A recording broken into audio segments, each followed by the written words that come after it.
Bonjour, mes amis. C'est Martin qui parle. J'ai vraiment besoin de votre soutien. S'il vous plaît, abonnez-vous à la chaîne avant de regarder. Dans cet épisode, nous discuterons de 3 sujets très importants. Chaque sujet est important et intéressant, alors assurez-vous de regarder notre épisode jusqu'à la fin. Sujet numéro 1. Nouvelles sanctions américaines, un regard plus attentif sur les tactiques d'acquisition technologique ingénieuses de la Russie pour la guerre. Sujet numéro 2. Danse diplomatique, aperçu des entretiens téléphoniques entre la Corée du Sud, les États-Unis et le Japon concernant le sommet Kim-Poutine. Sujet numéro 3. Drame de l'accord sur les armes, pourquoi l'accord entre l'Arabie Saoudite et les États-Unis s'est effondré en raison des liens russes et chinois. Sujet numéro 1. Les États-Unis ont récemment imposé des sanctions à de nombreuses entités et personnes allant de la Russie à la Turquie, aux Émirats arabes unis et à la Géorgie. L'objectif principal de ces sanctions est de freiner les tentatives de contourner les restrictions et d'empêcher le Kremlin d'accéder à la technologie, aux ressources financières et aux canaux de financement qui contribuent à la campagne militaire en cours du président Vladimir Poutine en Ukraine. Ce paquet de sanctions représente l'un des efforts les plus importants des départements d'État et du Trésor, et vise à résoudre la question des pays, notamment la Turquie membre de l'OTAN, qui facilite le transfert de technologies occidentales vers la Russie pour une utilisation potentielle dans ses opérations militaires. De plus, les sanctions cherchent à entraver le développement du secteur énergétique de la Russie et d'autres sources de revenus financiers, notamment les projets de gaz naturel dans l'Arctique, l'exploitation minière et les usines impliquées dans la production et la réparation d'armes russes. Selon James O'Brien, chef du bureau de coordination des sanctions du département d'État, l'objectif principal de ces mesures est de limiter la capacité de production de défense de la Russie et de réduire sa liquidité pour les dépenses liées à la guerre. Cela comprend des sanctions contre une société basée aux Émirats arabes unis, qui fournit un soutien technique et technologique au projet russe de gaz naturel liquéfié en Arctique, ainsi que plusieurs entités russes impliquées dans le développement du projet. Le projet Arctic LNG 2 est une entreprise importante pour la Russie, qui vise à augmenter sa production de gaz naturel liquéfié et à établir une présence plus importante sur le marché mondial de l'énergie. Le président Poutine a souligné l'impact positif de ce projet sur l'économie russe lors d'une visite sur le site du GNL dans les régions du nord de la Russie. Les sanctions imposées par les États-Unis englobent également plusieurs entreprises turques, finlandaises et russes accusées par le département d'État et le Trésor d'aider Moscou à se procurer des composants électroniques américains et européens, tels que des puces et des processeurs d'ordinateurs, qui auraient fini dans les armes russes. Une cible notoire des sanctions est un réseau basé en Finlande, identifié par le Trésor, responsable de l'expédition de divers produits électroniques en Russie, y compris des composants pour drones et des batteries au lithium. La Finlande, en tant que membre de l'UE, soutient les sanctions contre la Russie et est l'un des derniers pays à avoir rejoint l'OTAN. De plus, le département d'État se concentre sur les entreprises turques qui ont fourni des services de réparation navale à une entreprise affiliée au ministère de la Défense russe.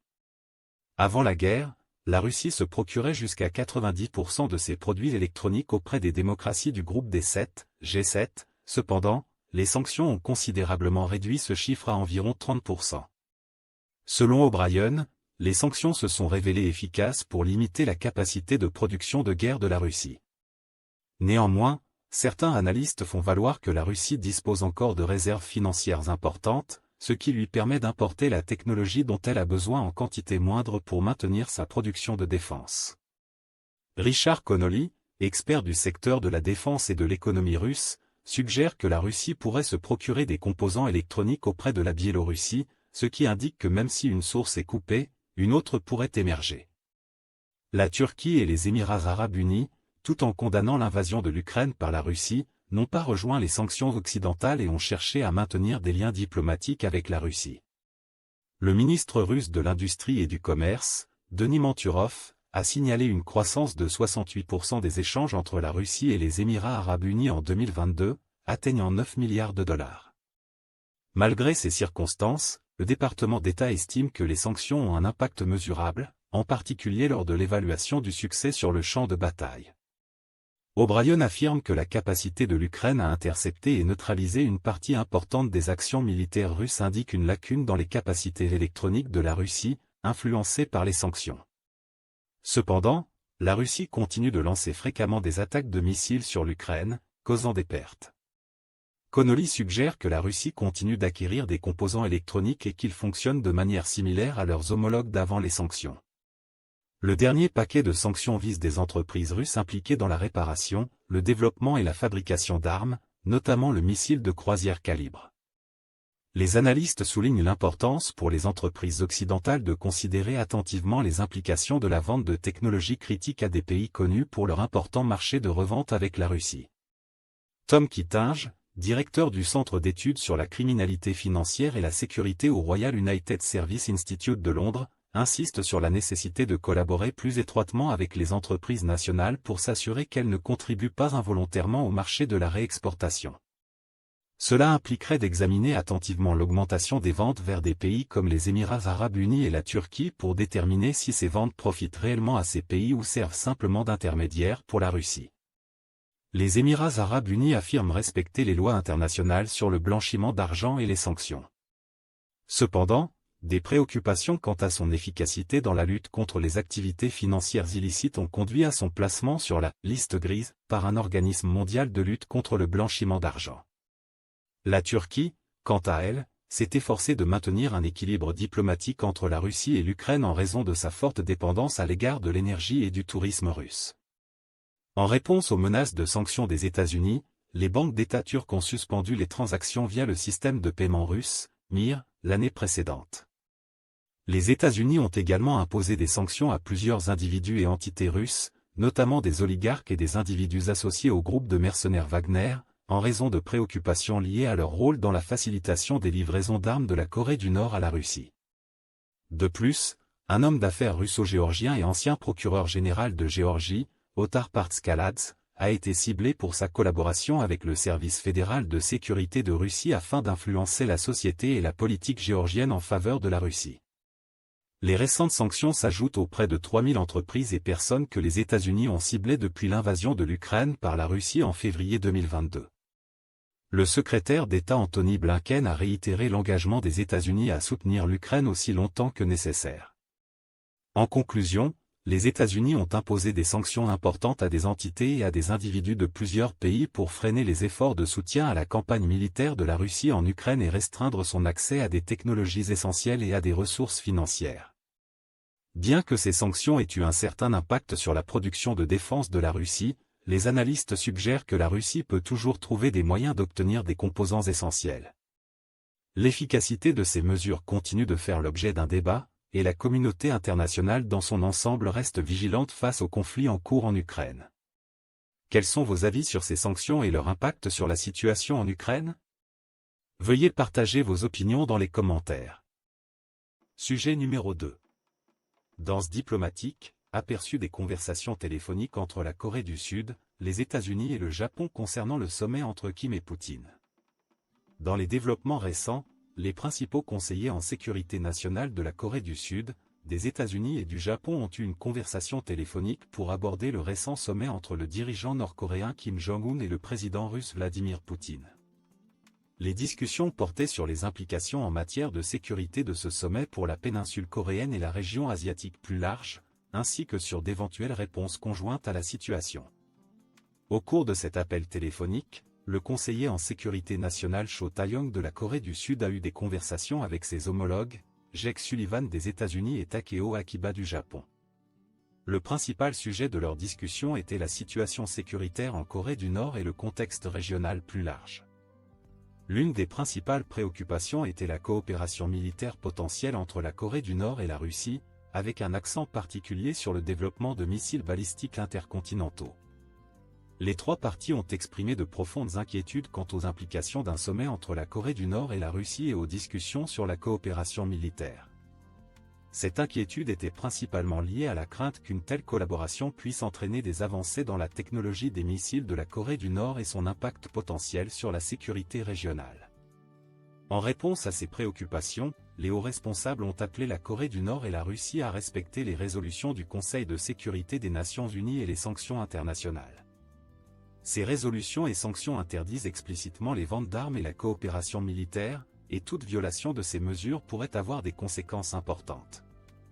Les responsables ont souligné que la Russie, en tant que membre permanent du Conseil de sécurité de l'ONU, a une responsabilité particulière de veiller au respect de ces résolutions.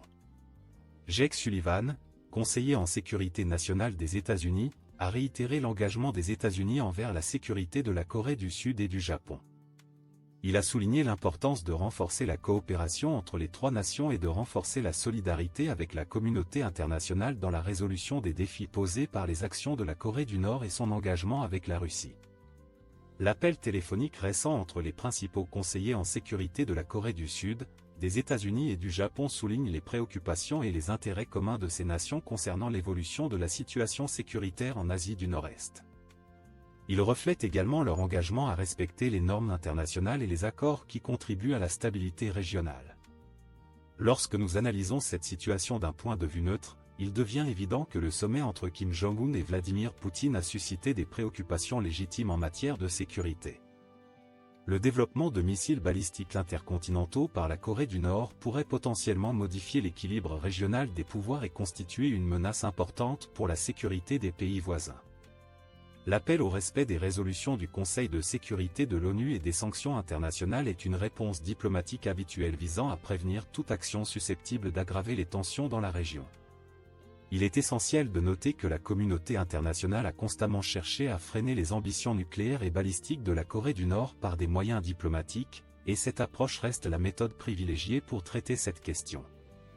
Le rôle de la Russie en tant que membre permanent du Conseil de sécurité de l'ONU entraîne une responsabilité particulière de maintenir la paix et la sécurité internationale.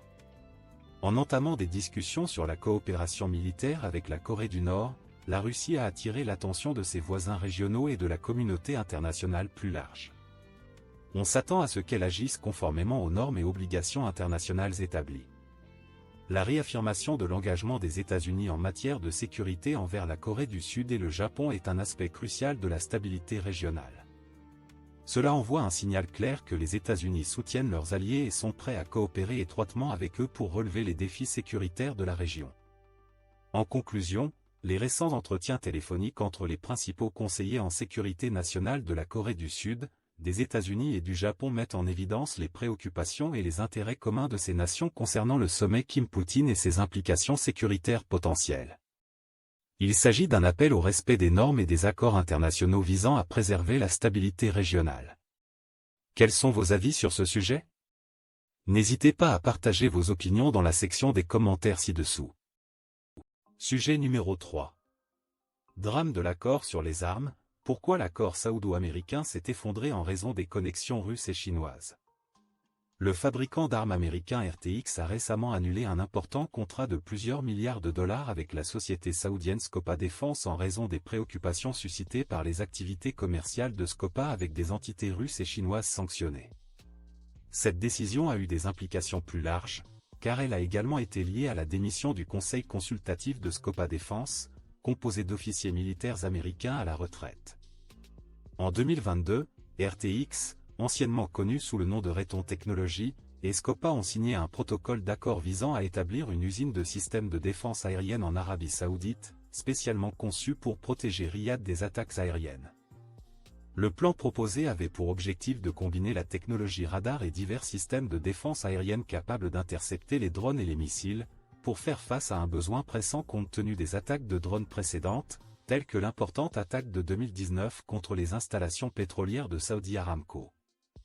Le contrat résilié devait apporter un investissement substantiel de 25 milliards de dollars en Arabie Saoudite, ainsi que des revenus de vente de 17 milliards de dollars.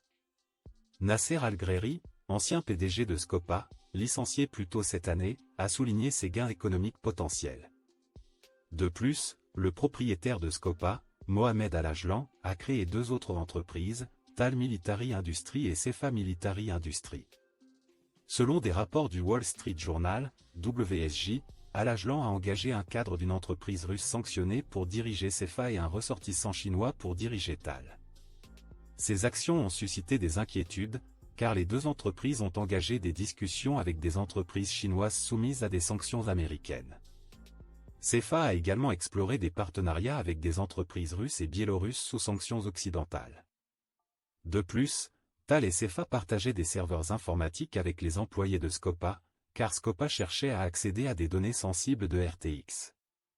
Des documents ont révélé que CFA envisageait de commercialiser des munitions russes, des gilets pare-balles, du matériel de surveillance, d'assembler des hélicoptères d'attaque russes en Arabie Saoudite et de fabriquer des véhicules blindés avec la société russe Military Industrial Company. Le site Middle East Eye a tenté d'obtenir des commentaires de RTX et de l'ambassade saoudienne à Washington concernant ces allégations, mais n'a reçu aucune réponse.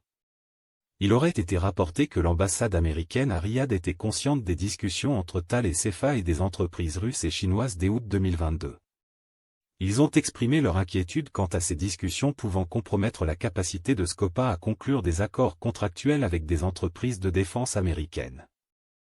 Al Ajlan a cependant vigoureusement nié toute collaboration avec des entreprises russes sanctionnées et affirmé que ces transactions avec des entreprises chinoises étaient strictement liées à l'approvisionnement en matières premières pour les munitions et les véhicules blindés. Al Ajlan a rejeté les accusations de collaboration avec des entités sanctionnées comme de simples rumeurs, affirmant qu'elles étaient inexactes et irréalistes. Malgré ce démenti, un responsable américain a reconnu que Washington était conscient des préoccupations entourant les entreprises d'Al Ajlan et leurs relations avec des entités russes et chinoises sanctionnées.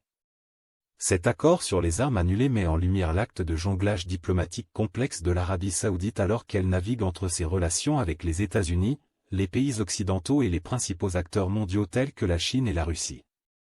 Ces dernières années, l'Arabie Saoudite a renforcé ses liens avec la Chine, son plus grand partenaire commercial, et a même été invité à rejoindre le groupe des économies émergentes BRIC.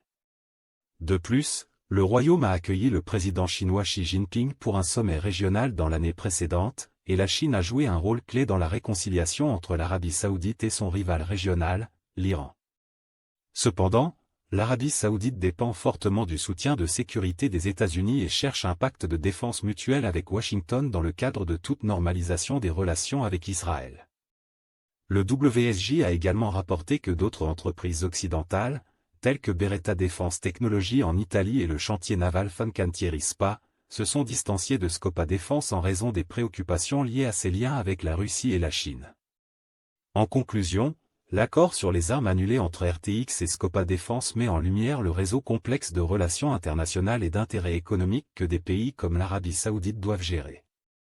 Les allégations de relations avec des entités russes et chinoises sanctionnées ajoutent une couche de complexité à l'acte de jonglage diplomatique de l'Arabie Saoudite, soulevant des questions sur ses partenariats futurs et les implications potentielles pour sa sécurité et ses intérêts économiques.